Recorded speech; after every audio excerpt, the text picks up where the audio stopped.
Madam Guntur నుంచి పెమ్మసాని చంద్రశేఖర్ ఎంపీగా పోటీ చేస్తున్నారు తెలుగుదేశం పార్టీ తరపున. నిజంగా ఆయన వచ్చి 2.5 నెలలు అయినా కానీ ప్రజల్లో విశేష స్పందన వస్తుంది. నిజంగా ఏం చెప్తారు దీన్ని? మనం చూసుకున్నట్టయితే నిజంగా ఒక మంచి లీడర్గా ఎమర్జీ క్యారెక్టర్ పెమ్మసాని చంద్రశేఖర్ అని అందరూ మాట్లాడుకున్న పరిస్థితి. ఏం చెప్తారు మేడం? అలాంటి వాళ్ళు రావటం కూడా, ఇలాంటి వాళ్ళు రావాలి, దేశం అప్పుడే మనకు ముందుకెళ్తుంది. ఎందుకంటే చదువుకున్న వాళ్ళు రావటం ఒకటి, నిజాయితీ పనులు రావటం ఒకటి. ఎందుకంటే మనం ఆయన ఎన్నికల ల్యాప్టాప్ పెట్టి మనం చూస్తేనే ఎంత నిజాయితీగా చూపెట్టారు. 5,700 కోట్లు, మళ్ళా వాళ్ళ వైఫ్ది కూడా 4,000 కోట్లు చూపెట్టారు. సో ఇవన్నీ కూడా మనకు నిజాయితీగా కనిపిస్తున్నాయి. సో ఈవేళ రేపు ట్యాక్స్ లెగ్గొట్టే వాళ్ళు ఉన్నప్పుడు, సో వీళ్ళ ఆస్తులంతా కూడా ఎంత బంగారం, వెండి, ప్రతిదీ కూడా వాళ్ళు మెన్షన్ చేయడం జరిగింది. డైమండ్స్ కాడ నుంచి కార్ల దగ్గర నుంచి ప్రతిదీ మెన్షన్ చేశారు. సో ఇంత ఓపెన్ గా, ఇంత ధైర్యంగా ఇప్పటి వరకు ఇండియాలో కూడా ఎవరు కూడా ధనిక ఎంపీయే కానివ్వండి, ఇక్కడ అది కాకుండా వాళ్ళు పెరిగిన విధానమే కానివ్వండి, వాళ్ళ ఫ్యామిలీ బ్యాక్గ్రౌండే అవ్వచ్చు, ఇవన్నీ కూడా ఖచ్చితంగా వీటికి ఆ ధైర్యానికే కానివ్వండి, అలా ఓపెన్ గా మనం వాళ్ళ స్టేట్మెంట్ ఇవ్వటానికే కానివ్వండి, ధైర్యంగా నేను రాజకీయాల్లో ఇంత ఉన్న వాళ్ళు ఏదో బిజినెస్లు చేసుకుందాం, అక్కడ ఇండస్ట్రీస్ అవి ఇవి పెట్టుకుందాం, ఆ పార్టీ కొంచెం ఈ పార్టీకి కొంచెం డబ్బులు ఇచ్చేసి మన పని మనం చేసుకోబోదు, మన పని మనం చేసుకుందాం, మన వ్యాపారాలు మనం చేసుకుందాం అనే వాళ్ళే ఉన్నారు రాజకీయాల్లోకి వచ్చినా కూడా. అంటే రాజకీయాలకు రాకుండా అట్లా పైన రాజకీయాలు టచ్ చేసినట్టు వాళ్ళకి వీళ్ళకి ఫండ్స్ ఇచ్చేసి మన పని మనం చేసుకుందాం అనుకునే వాళ్ళు ఎక్కువ మంది ఉన్నారు. కానీ ఇక్కడ ఆయన అయితే, పెమ్మసాని గారు అయితే ఖచ్చితంగా ఆ రాజకీయాల్లో నేను ఉంటాను. ఆయన ఇంటర్వ్యూ చూస్తే అనిపించింది, ఖచ్చితంగా నేను రాజకీయాల్లో ఉంటాను, నేను ఎంతకైనా ఫైట్ చేయగలుగుతాను, నేను వదిలి వెళ్ళను, దేశాన్ని వదిలి వెళ్ళను. నార్మల్ గా ఎన్ఆర్ఐస్ అనగానే కొన్ని రోజులు వెళ్ళిపోతారు ఎలక్షన్, బట్ కానీ నేను వాళ్ళతోనే ఉంటానని గుంటూరు ప్రజల్లో ఒక నమ్మకాన్ని కలిగించాడు. నిజంగా అది చాలా గొప్ప విషయం. జయదేవ్ గారు పోయిన తర్వాత మన కొంచెం అంటే, ఎందుకంటే జయదేవ్ గారు మంచి క్యాండిడేట్ మనకు ఉన్నారు, టీడీపీకి ఉండేవాళ్ళు.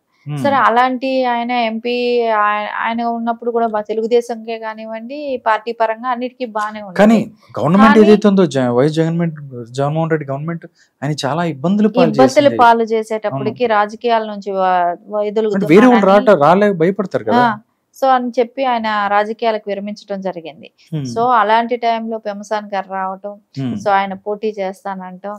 సరే ఆయన పోటీకి చేస్తున్న దానికి అందరూ అంటే ఇతను గల్లా గారు కూడా సపోర్ట్ చేయటం, ఆయనకి ఇస్తే బాగుంటది అనేది ఆయన కూడా సపోర్ట్ చేయటమే కానివ్వండి, ఆయనకి వాళ్ళకి కూడా ఫస్ట్ నుంచి తెలుగుదేశం అంటే ఒక అభిమానం.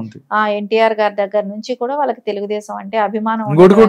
ఆయన బుర్రిపాలెం నుంచి వచ్చారు, కృష్ణ గారికి బంధువులు కూడా అవుతారు, కృష్ణ పుట్టినరోజు ఏం పుట్టారు అని కూడా చెప్తున్నారు. ఇంకొకటి, నారా చంద్రబాబు నాయుడు గారు సీఎం గా ఉన్నప్పుడు అమెరికా పర్యటనలు చేసేటప్పుడు పెమ్మసాని గారు అక్కడ ఉండేవాళ్ళు కాబట్టి అమెరికాలో, ఆయన ఎక్కడ ఉన్నా కూడా వెళ్ళి ఆయన మీటింగ్స్ కే కానీ అక్కడికి వెళ్ళి కలిసేవాళ్ళంట. అంటే ఆయన చూడటానికి, ఆయన ఇచ్చే ప్రెజెంటేషన్ వినటానికి, బాబు గారు మీటింగ్స్ అన్నిటికీ కూడా అటెండ్ అయ్యేవాళ్ళంట.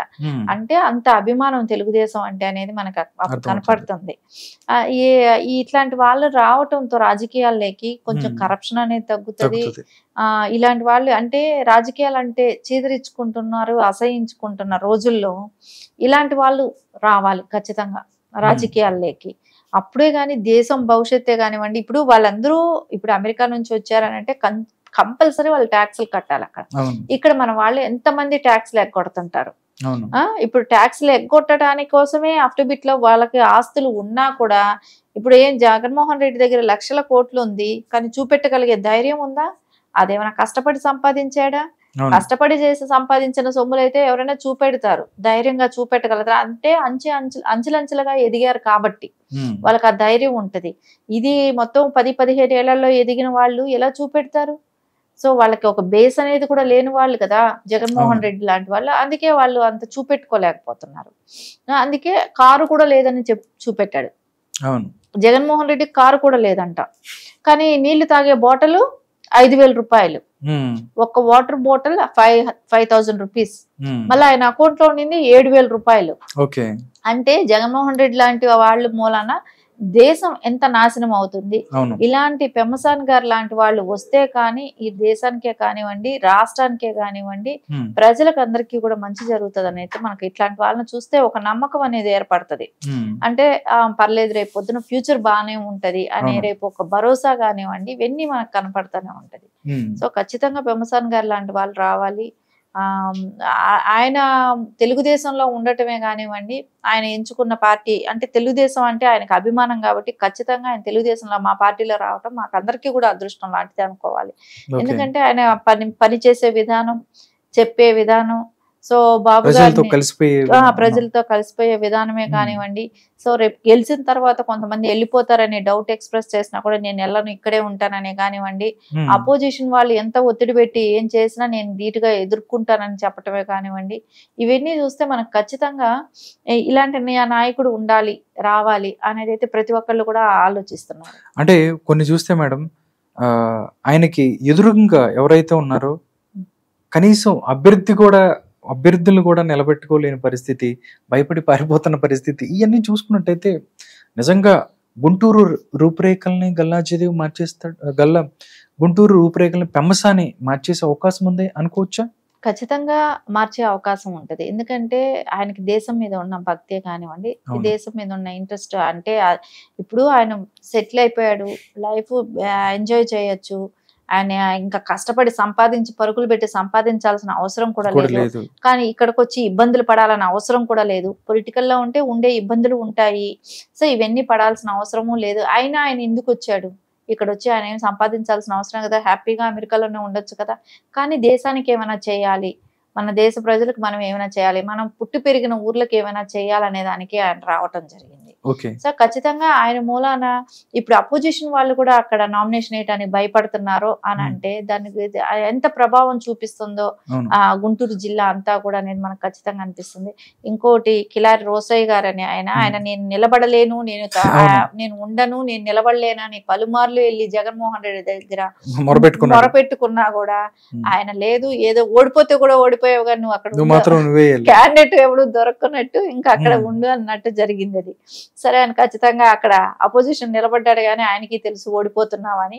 సో మెజార్టీ మటుకు బ్రహ్మాండమైన మెజార్టీ వచ్చి నా పెమ్మసాని గారు ఎంపీ అయ్యి పార్లమెంట్ కి ఖచ్చితంగా వెళ్తారు. Okay, thank you madam. Guntur నుంచి పెమ్మసాని చంద్రశేఖర్ ఎంపీగా పోటీ చేస్తున్నారు తెలుగుదేశం పార్టీ తరఫున. నిజంగా ఆయన వచ్చి 2.5 నెలలు అయినా కానీ ప్రజల్లో విశేష స్పందన వస్తుంది. నిజంగా ఏం చెప్తారు దీన్ని? మనం చూసుకున్నట్టయితే నిజంగా ఒక మంచి లీడర్గా ఎమర్జీ క్యారెక్టర్ పెమ్మసాని చంద్రశేఖర్ అని అందరూ మాట్లాడుకున్న పరిస్థితి. ఏం చెప్తారు మేడం? అలాంటి వాళ్ళు రావటం కూడా, ఇలాంటి వాళ్ళు రావాలి, దేశం అప్పుడే మనకు ముందుకెళ్తుంది. ఎందుకంటే చదువుకున్న వాళ్ళు రావటం ఒకటి, నిజాయితీ పనులు రావటం ఒకటి. ఎందుకంటే మనం ఆయన ఎన్నిక ల్యాప్టాప్ ఇట్లా మనం చూస్తేనే ఎంత నిజాయితీగా చూపెట్టారు. 5,700 కోట్లు, మళ్ళా వాళ్ళ వైఫ్ ది కూడా 4,000 కోట్లు చూపెట్టారు. సో ఇవన్నీ కూడా మనకు నిజాయితీగా కనిపిస్తున్నాయి. సో ఈవేళ రేపు ట్యాక్స్ లెగ్గొట్టే వాళ్ళు ఉన్నప్పుడు సో వీళ్ళ ఆస్తులంతా కూడా ఎంత బంగారం, వెండి, ప్రతిదీ కూడా వాళ్ళు మెన్షన్ చేయడం జరిగింది.